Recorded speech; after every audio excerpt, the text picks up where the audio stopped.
offers on select vehicles at the Lexus Golden Opportunity Sales Event. Ask Sherwin-Williams and save big during the sweet summer sale. Get 30% off paints and stains with sale prices starting at $31.14. Hurry, it's only June 30th through July 10th. Shop online or your neighborhood Sherwin-Williams store. Bravo! You use the Quicksilver card from Capital One. No annual fee and unlimited 1.5% cash back on every purchase, every way. That makes you the hero of every purchase. What's in your wallet?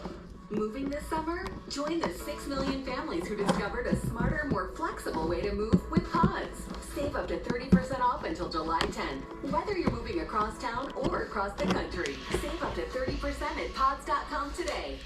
Hey, it's me, your skin. Some cleansers get us clean, but take moisture. CeraVe cleanser is helping maintain my moisture balance with hyaluronic acid plus 3 essential ceramized helps from my natural barrier. So we're CeraVe clean. CeraVe hydrating cleanser. True classic made shirts you'll actually want to wear. A tighter fit around your arms and chest, but loosen the torso to make big guys look slimmer, big guys look buffer, and hot guys look hotter. What? Good. Thuma. What's up? Refined by simplicity. Meticulously crafted. To be enjoyed for years to come. Thoughtful bedrooms for modern living. At Built Basics, we believe that quality is the foundation of confidence. That's why we obsess over every stitch and fabric choice.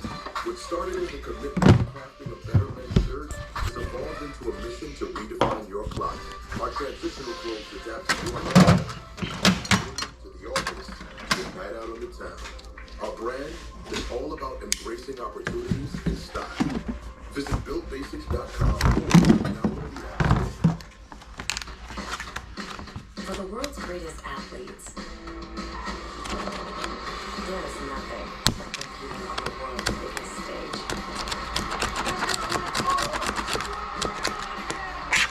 And when that stage is here, anything is possible.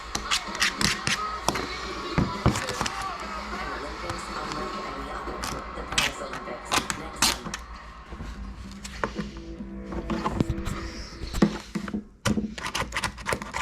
Cycling is a sport of heartbreak.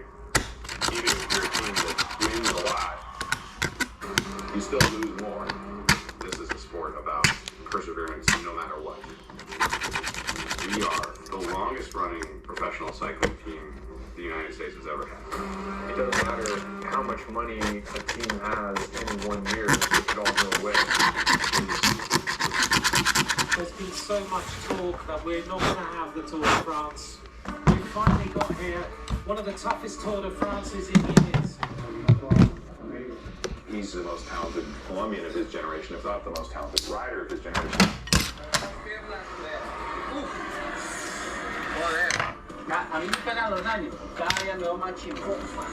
Most of the riders on the team are not actually trying to win the race themselves. They're actually trying to help somebody else win. Doing a 3-week Grand Tour, it's one of the biggest mental, physical, emotional tests that somebody can partake in. Well, this is a big, big crash this time.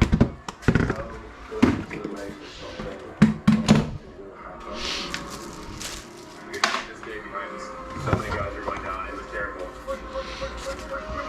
Come on, back to him, come on! This is showdown day. El tiempo en el ciclismo vale oro y el tiempo en la vida también. If you get in a race, go to the line.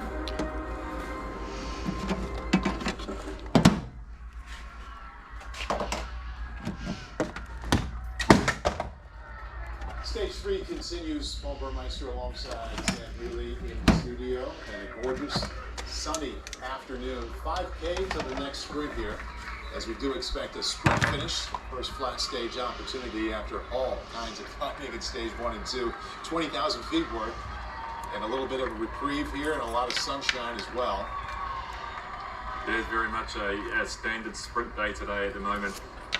It's actually the dream stage for the sprint teams. 2 guys up the road, no pressure at the start. They can just take things easy. They can just control the gap now, which they're doing with, we've seen Quick Step right in the front alongside IGLOO. they're controlling the stage for their sprinters, Groenewegen and Jacobsen. And we're 4.5k from the sprint now, which will be the first little bit of excitement we're going to have for the, at least for the sprint teams, contesting for those points. But ultimately, it's just seems to be a pretty relaxed day for now anyway. Yeah, I'd say this is really welcome for the peloton. These first two stages, as we kept talking about, were atypically physically demanding and challenging. Maybe for this guy right here more than anyone else, Nielsen Paulus, 2 big days in the Basque Country already, spending a ton of energy yesterday grabbing those points. Here we also had yesterday's winner, Victor Lafay, enjoying that green jersey. For those of you who may have missed that heroic stage win, we're going to take a quick look back at that. First victory for Confidence since 2008. Victor Lafay jumping the group there with the race favourites. Wout van Aert obviously was the favourite here with 1k to go. Victor Lafay took the opportunity and he held on. He's obviously in good form, Victor Lafay. He's come to this race. He's a bit of a surprise package for the first weekend at least. He was there with the top guys on the climb, and then to look at that yesterday, putting his hands in the air for the first time since 2008. Confidence, the French team. And so he's in green right there, and it is the darker green jersey. They're trying to get up to the leaders, up to where Nielsen Paulus is in the polka dot jerseys to get points for the green jersey. And it's fitting that the person behind him is the one who owned the green jersey last year, Wout van Aert. Amazing shot along the coastline right there. But Victor Lafay yesterday went ahead of Wout van Aert. And here he is attacking the bunch here. It's an interesting move by Victor Lafay. He's obviously enjoying his day in the green jersey, and he's got a decent little lead on that. He's got just on 20 points in front of Pogacar, so a few points here. He's probably not going to get 2.7k. He's not going to get across those front two guys to the gap of 1 minute and 39 seconds, but he's going to have the third place points essentially wrapped up by the way it looks. He's got over a minute on the peloton, so that's going to give him a nice little bump in the standings and give him a good chance to keep the jersey potentially for tomorrow. But obviously it'll play out how it played out the finish of Wout van Aert picks up big points and maybe he won't have the jersey. But it's nice to see the intent from him. We can see how Nielsen Paulus has enjoyed being in the jersey. I'm sure Lafay is feeling the same way with the green jersey. I think it's a good move from Lafay to go for some of these points. We talked about that momentum that teams find to find a little success and then keep it going. And I think this is really part of that. It started on stage 1 with this guy, Victor Lafay, climbing out of his skin better than most of us had ever imagined, going over the top of those first climbs on stage 1 with the best in the race. The stage win yesterday, and now he's really just continuing to carry that flag of momentum and fight for those points. So definitely a big effort to leave the bunch and go solo, but yeah, likely looking at 2 kilometers, and then he'll probably check that gap to the front 2 riders, and likely see him return to the peloton, but hopefully pick up a few points first. Wout van Aert really dominated the points classification last year. No one was even close to him. He said that he wants to target stage wins. He's 0 for 2 so far. And he wants to help his teammate Jonas Vingegaard win the yellow, but he's not going after the green. This is what he says this year. So Victor Lafay, we just saw him win yesterday. We've seen him here today in the green. Is he a real candidate to keep that on his shoulders for the next couple of weeks? Not for the next couple of weeks, no. I think it's more of a Victor Lafay's just trying to gain some momentum, gain some points, and just try to get as much as he can, essentially. The reality of him taking it to Paris is almost next to nothing, unfortunately, but he's enjoyed his days, and now as he approaches sprint, he's going to pick up a few more points, those third place points behind Nielsen Paulus and Pichon, who are a minute 35 in front of him at the moment.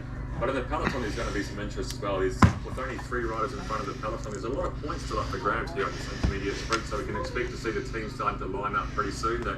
The front duo is only 1 kilometre from the sprint now, which means 2 minutes, 3 minutes back to the peloton. Another 1.5k later, we'll see the peloton come through with the likes of Philipsen. We saw Wellsford finishing second in the sprint to Philipsen.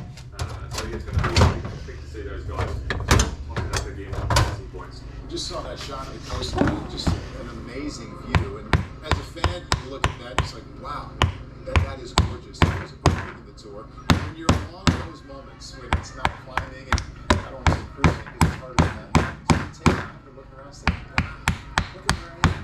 There are a few rare moments in a race like the Tour de France where you do get to look around and check out the view and look it up and appreciate the just the grandeur of was really one of those rare moments. A small breakaway, only a couple riders. Like we talked about, the pace was fairly relaxed, at least relative to what they were operating at the first couple stages. And yeah, probably appreciative to have the chance to look at the coastline and bank up the energy. But one of the ways I always thought of the Tour de France is that in the end, it's all equal. There's a base level of speed and suffering that will happen, and whether it's early or late in the stage, it will come. Sean's going to pick up the points here. I think a little bit of a deal made here between these two. Clear that Nielsen Dallas was out there today to get the points for the KOM jersey, and he's probably said to Sean, look mate, you can take some points here in the green jersey competition. That don't mean a lot to Sean at the moment, but it's always nice to get some points on the board and show the Arkea Samsic jersey for the fans of France. Does that kind of deal making verbally actually go on out there? Absolutely. I think it's more of it's the etiquette of cycling essentially. Nielsen Powless isn't interested in the green jersey. He's not interested in those points. He wants to consolidate his lead. That's why he's out there